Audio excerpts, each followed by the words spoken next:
அடுத்து பாருங்க, 3ஆம் இடத்துக்கு போவோம். மேச லக்னத்திற்கு 3ஆம் இடம். இப்போ 3ஆம் இடத்துக்குள்ளே என்னென்ன நட்சத்திரம் இருக்கு அப்படின்னு பார்த்தீங்கன்னா, அங்கே செவ்வாயினுடைய நட்சத்திரம் இருக்கு, ராகுவோட நட்சத்திரம் இருக்கு, குருவோட நட்சத்திரம் இருக்கு. செவ்வாய் புதனுக்கு பகை, ராகு புதனுக்கு நட்பு. குரு பகவான் பொறுத்தளவில் அவர் 3ஆம் இடத்திற்கு நண்பரா பகைவரா? புதனுக்கு பகை. இதற்கு மத்தியில் தான் இந்த 3ஆம் இடத்தை மேச லக்கணம் இயக்கிக்கிட்டு இருக்கணும்.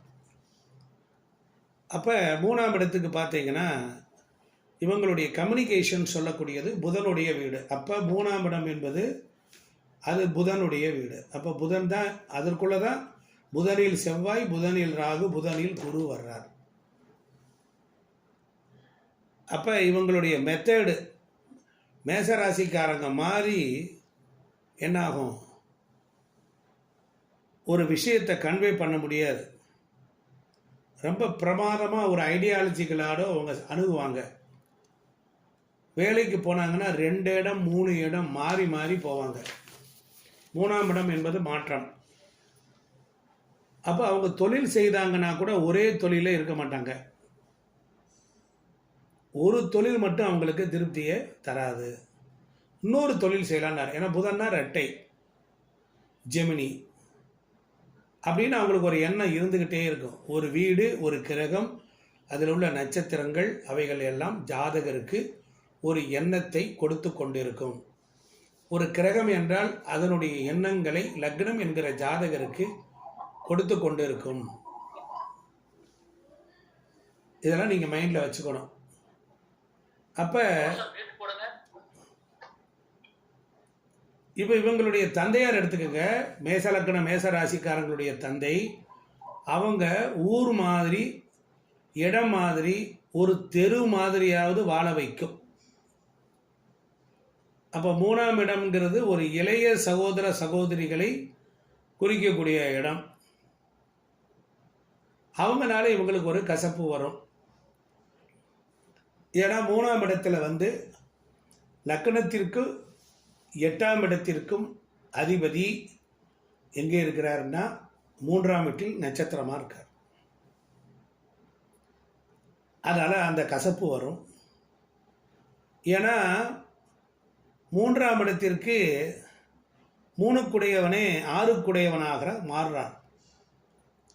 3ஆம் வீட்டுக்கு அதிபதியே 6ஆம் வீட்டுக்கு அதிபதி ஆகி இருக்கும்போது அந்த 6ஆம் வீட்டினுடைய வேலையும் சேர்ந்து இங்கே செயல்படும். அப்போ இளையவங்க அல்லது மூத்தவங்க அப்படின்னாலே மேசத்தில் பிறந்தவங்களுக்கு ஒரு கசப்பு இருக்கத்தான் செய்யும்.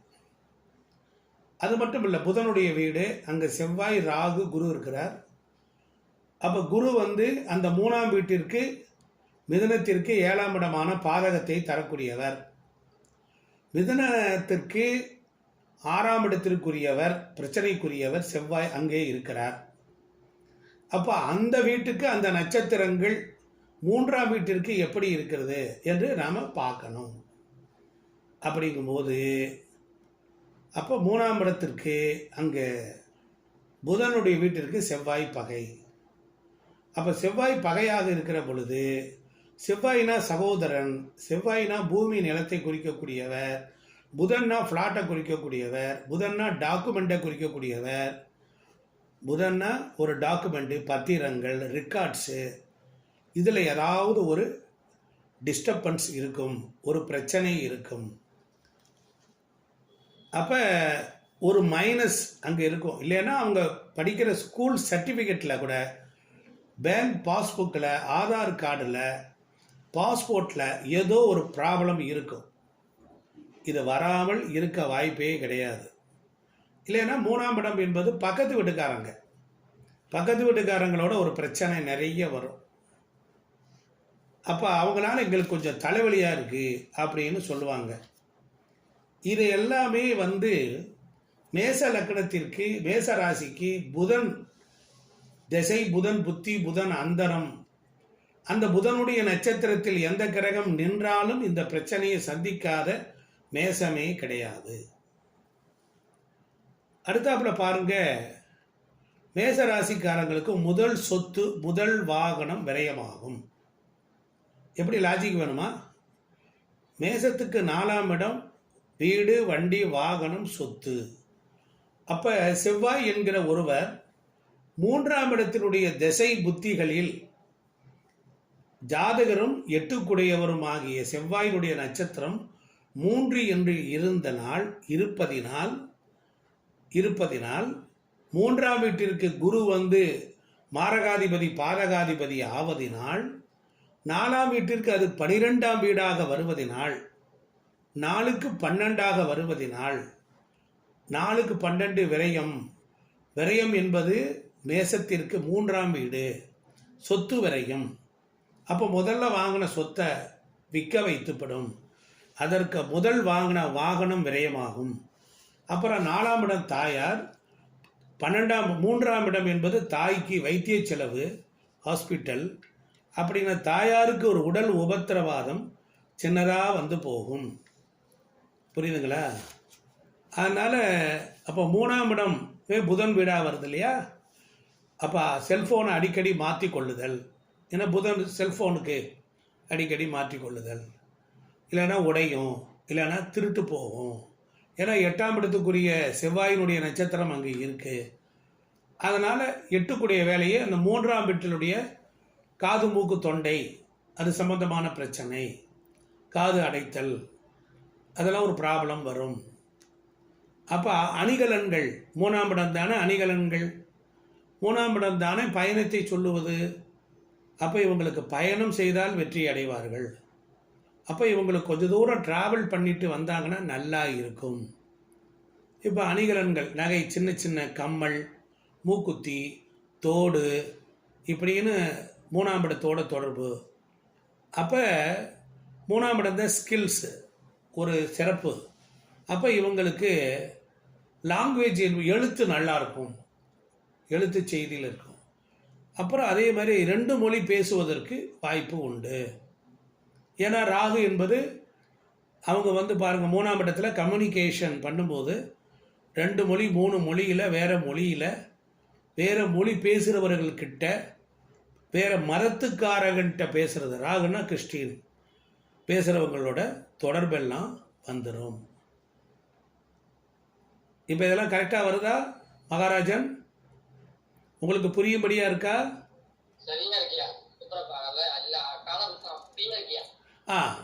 அந்த மாதிரி இருக்கும். அப்போ பொறுமையாக கேட்டுக்கிட்டே வாங்க. அதே மாதிரி பாருங்கள், அடுத்து 4ஆம் இடம். அப்போ 4ஆம் இடம் அப்படிங்கும்போது அது கடகம்.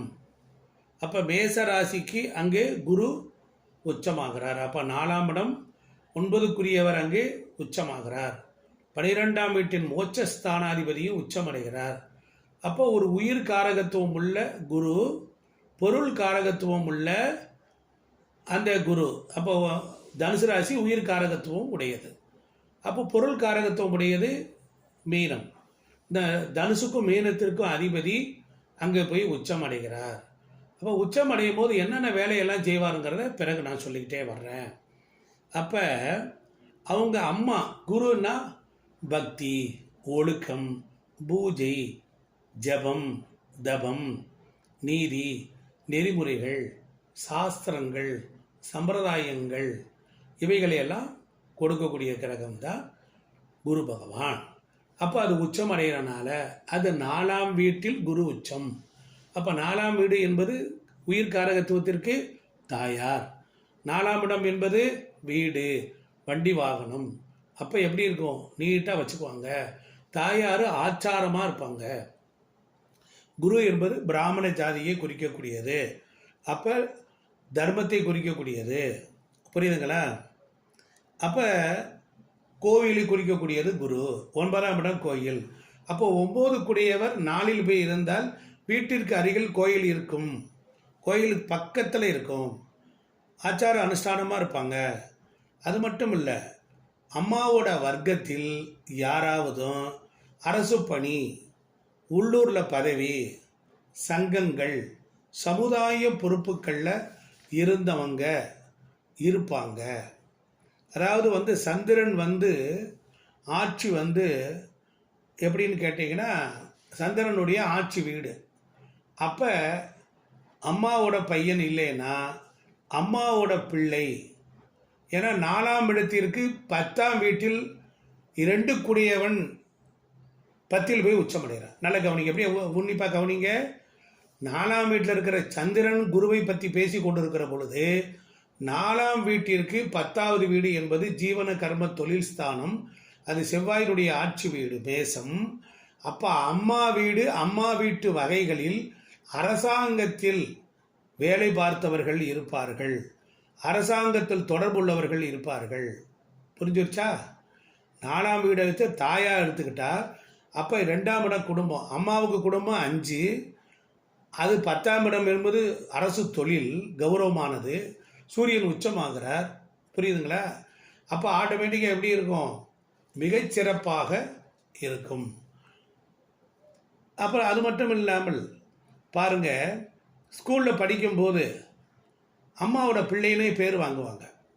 ஸ்கூலில் படிக்கும்போது 2 இடம் மாறி படிச்சிருக்கிறான், 3 இடம் மாறி என் பிள்ளை படித்தான், அப்புறம் பேர் தேஸ்காலராக போனான், ட்ராவல் பண்ணிட்டு போய் படித்தான் அப்படின்னு சொல்கிறது. ஏன்னா சந்திரன் சரராசியில் இருப்பதினால், சரராசியில் குரு இருப்பதினால், குரு என்பது ஒரு கல்வியை குறிக்கும்.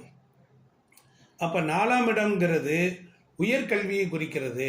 2 ஆரம்ப நிலை, 4 என்பது உயர்நிலை. கவனிச்சிங்களா? அப்போ 4ஆம் இடம் என்பது தாயார். அப்போ இவங்க அழகாக இருப்பாங்க. சந்திரன் ஆட்சி வீடு இல்லையா, அங்கே குரு உச்சமடைகிறார் இல்லையா, அப்போ இவங்க அந்த சந்திரன் எங்கே உச்சமடைவான்? அவன் ரிஷபத்தில் இருக்கான். அப்போ ரிஷபம் அழகாக இருப்போம். அப்போ சந்திரன்னா அழகு. அப்போ எப்படி எடுத்துக்கலாம்? 4ஆம் இடத்தோடு தொடர்பு வரும்போது தாய் அழகு, வீடு அழகாக இருக்கும் அப்படின்னு நாம் எடுத்துக்கொள்ள வேண்டும். அப்போ மேக்சிமம் அழகை பராமரிக்கிறது, ரொம்ப அக்கறையாக இருப்பார்கள்.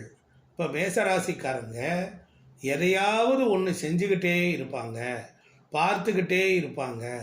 கண்ணாடியில் பார்ப்பாங்க, ஐயோ நரைச்சி போச்சே, முடியெல்லாம் முகம் சுருக்கமாயிடுச்சே அப்படின்னு சொல்லி அக்கறை எடுத்துக்கொண்டு. ஆனால் குரு உச்சமாகிற வீடு இல்லையா, அப்போ மேச ராசிக்கு தந்தையின் சொத்துல ஒரு வழக்கு வில்லங்கம் வரும். மேச ராசிக்கு தந்தையின் சொத்துக்களில் ஒரு வில்லங்கம் வரும். ஏன் அப்படின்னா, தந்தைக்கு 8ஆம் இடம், தந்தையின் சொத்துக்களில் ஒரு வழக்கு வில்லங்கங்கள் வரும். 9ஆம் இப்போ நீங்கள் சூரியனுடைய வீட்டை கூட தந்தையாக எடுத்துக்கலாம். லக்னத்திற்கு 9ஆம் இடம் தந்தை. நல்லா கவனிச்சுக்கணும். லக்னத்திற்கு இப்போ இந்த பேசணும்ல, இதுக்கு உங்களுக்கு லாஜிக் வேணுமா? லக்னத்திற்கு 9ஆம் இடம் தந்தை, அந்த வீட்டுக்கு அதிபதி போய் உச்சமடைகிறார். 9ஆம் வீட்டிற்கு அது 8வது வீடு. 8ங்கிற ஒரு வேலையை காட்டும், ஒரு வழி வேதனையை கொடுக்கும். அது காலபுருஷத்துக்கு 4ஆம் இடம். அப்போ மேசத்துக்கு தந்தையினுடைய வீடு வண்டி வாகனம் சொத்துக்களில் ஒரு வில்லங்கம், ஒரு பிரச்சனை வரும். சரியா போச்சா? அது ஏன் அந்த பிரச்சனை வருது? அதற்குள்ளர 4ஆம் இடத்திற்கு 8ஆம் இடத்துக்குரிய மேசத்துக்கு பாதகாதிபதியான சனியோட நட்சத்திரம் பூசம் அங்கே உள்ளே இருக்கிறது. மேச நட்சத்திரம் நல்லா கவனிக்கணும். மேசத்திற்கு 4ஆம் வீட்டில் அங்கே சனியினுடைய நட்சத்திரம், அப்பாவுக்கு 8ஆம் இடத்தில் உச்சமடைகிறார். 9ஆம் இடம் தந்தை, தந்தைக்குரிய கிரகம் குரு, அவர் 4ல் உச்சமடைகிறார். அங்குள்ள நட்சத்திரம் என்ன இருக்கு? புனர்பூசம், பூசம், ஆயில்யம். அப்போ புனர்பூசம் என்பது குரு. அப்போ அது என்ன செய்யுது? 4ஆம் வீட்டில் 4ஆம் இடத்திலிருந்து பார்த்தா 6ஆம் இடம், 4ஆம் இடத்திலிருந்து பார்த்தா 6ஆம் இடம், ஒரு பிரச்சனை. சரியா போச்சா? அங்கே பூசம் என்பது 4ஆம் இடத்திற்கு, அது 7, 8 கூடிய சனி. கடகத்திற்கு 7ஆம் இடம் மகரம், 8ஆம் இடம் கும்பம். அப்போ மேசம் என்பது பாதக வீடு. மேசத்தில் 10ஆம் இடத்தில் சனி நீச்சமாகிறார். அப்போ அப்பாவோட வீடு வண்டி வாகனம் நிலபுல சொத்துக்களில் ஒரு பாதகமும் ஒரு பிரச்சனையும் அவசியம் வந்திருக்கும் என்பதை நாம் சொல்லலாம். அப்பா வீடு என்பது 9ஆம் இடம். அதற்கு செவ்வாய் என்பவன் விரையாதிபதி. அந்த விரையாதிபதி 8ஆம் இடத்துல போய் நீச்சமாகிறான். அதனால் அப்பாவுக்கு பூமி, நிலம், வீடு, வாசல்கள், என் சகோதரர்களே சிறப்பில்லாமல் போவார்கள். அப்பாவிற்கு 5ஆம் இடம் மேச லக்னம், 9ஆம் இடம் தந்தைக்கு 5ஆம் இடம் மேசம். அங்கே அப்பாவுக்கு குடும்ப ஸ்தானாதிபதியான சனி பகவான் 5இல் நீச்சமாகிறார். அப்பாவுக்கு பூர்வ புண்ணியம் சிறப்பில்லை. மேச லக்னம், மேசராசி, 9ஆம் இடம் தனுசுக்கு 1-4 குடையவன் சுகஸ்தானாதிபதி. 4ஆம் இடம் வீடு, வண்டி, வாகனம், தாயார் சாணம். அவரே 2ஆம் இடத்தில் நீச்சமாகிறார். அது மேச லக்னத்திற்கு 10ஆம் இடம் கர்மம். அப்போ எவ்வளவு சிரமங்கள் வருதுன்னு பார்க்கணும். அப்போ மேச லக்னத்துக்காரங்களுக்கு அவங்க அப்பாவுக்கு கஷ்டப்பட்டு அவங்களுக்கு குடும்பம் அமையிறதுக்குள்ளோரையும் படாத பாடுபட்டு திருமணம் அமையிறதுக்குள்ளோரையும் சிரமப்பட்டு வந்திருப்பாங்க. அவங்களுக்கு அவங்க பேரில் வீடு, வண்டி, வாகன சொத்துக்கள் அமையாமல் போகும். ஆனால் 5ஆம் வீட்டில் 9 குடையவன் உச்சமடைகிறனால மேச லக்னத்திற்கு தந்தையாருக்கு சொத்து பேரில் அமையலைனாலும் அவங்க பிள்ளைகளுக்கு கண்டிப்பாக சூரியன் சொத்தை கொடுப்பார்.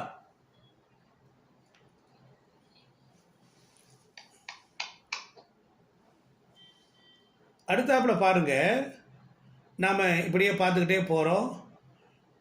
அதே போல் தந்தையின் தாயார் இருக்காங்கல்ல, அவங்களுக்கு ஒரு சர்ஜரி வரும். அவங்களையும் ஒரு டிஸ்டர்ப் பண்ணிக்கொண்டே இருக்கும். அப்போ தந்தையாரோட அம்மா ரொம்ப கௌரவமாக இருப்பாங்க. அவங்க ரொம்ப ஆச்சாரமாக அனுஷ்டானமாக இருப்பாங்க. அப்படிங்கிற ஒரு விஷயத்தை இந்த வீடுகள் சொல்லுகிறது. அதே பாருங்கள், காலபுருஷத்தில் இவ்வளோ விசேஷம் இருக்குது. மேசராசி இப்போ நாம் சொன்ன மாதிரி ரொம்ப ஆச்சாரமாகத்தான் இருப்பாங்க. அதே போல் வியாழக்கிழமை, வெள்ளிக்கிழமை கோயிலுக்கு போகணும். நான்வெஜ்ஜு எடுக்கக்கூடாது, அது ஒன்று. சனிக்கிழமை விரதம் அப்படிங்கிறது அவங்களால வாழ முடியாது. விரதம் இல்லாமல் இருக்க மாட்டாங்க. அப்போ அப்படியெல்லாம் இருக்கும். அதே போல் அவங்க வீட்டில் பாருங்கள், ஆயில்ய நட்சத்திரம் இருக்குது. மேசராசிக்கு 4ஆம் இடத்தில் ஆயில்ய நட்சத்திரம் இருக்குது. அங்கே வீட்டில் பாருங்கள், எப்போவுமே சர்ப்பம் வந்து போகும். சர்ப்ப நடமாட்டம் இருக்கும். அப்போ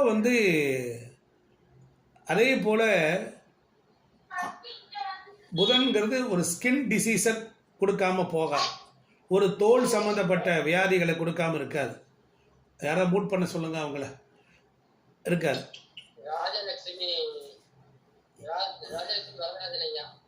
தோல் நோய் வந்துடும். தோல் நோய்க்காக வைத்தியம் பார்ப்பார்கள்.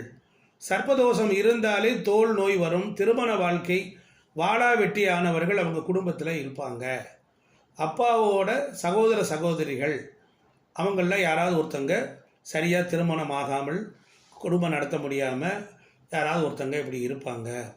அது மட்டும் இல்லை, வாழ்க்கையில் பிரச்சனையானவங்க, டைவர்ஸ் ஆனவங்கள்லாம் கண்டிப்பாக உண்டு. ஒரு வழக்கை சந்திக்காதவர்களே இல்லாமல் இருக்க முடியாது. ஒரு விபத்தை சந்திப்பாங்க. இதெல்லாம் அங்கே இருக்குது. அடுத்து பூசம் சனியோட நட்சத்திரம்.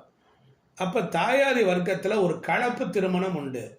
7ஆம் இடமும் 8ஆம் இடமும் சனினா அந்நிய மதம், அந்நிய மொழி பேசக்கூடியவர்கள். அப்போ 4ஆம் இடத்திற்கு 7, 8 அப்படின்னா அப்போ சனினா அந்நிய மதம், அந்நிய மொழி பேசுகிறவர்கள். அப்போ கலப்பு திருமணம் இருக்கும். அப்போ கொஞ்சம் வயசில் இறந்தவங்க இருப்பாங்க. ஒரு 25, 30, 40, 60, 50 இப்படிப்பட்ட சின்ன வயசில் கொஞ்சம் இறந்தவங்கள்லாம் கூட இருப்பாங்க. அப்புறம் 8ஆம் இடங்கிறனால காணாமல் போனவங்களும் இருப்பாங்க. அப்போ அம்மா வழியில் காணாமல் போனவர்களும் அப்பா வழியிலையும் இருப்பார்கள். இதெல்லாம் உண்டு. ஏன்னா 5ஆம் இடம் அது எடுத்துக்கோங்க. அடுத்து 5ஆம் இடத்தை தான் பார்க்க போகிறோம். 4 பார்த்துட்டோம். அடுத்து 5ஆம் வீட்டை பார்க்க போகிறோம். மறக்காமல் நம்ம யூடியூப் சேனலை சப்ஸ்கிரைப் பண்ணுங்கள். நன்றி, வணக்கம்.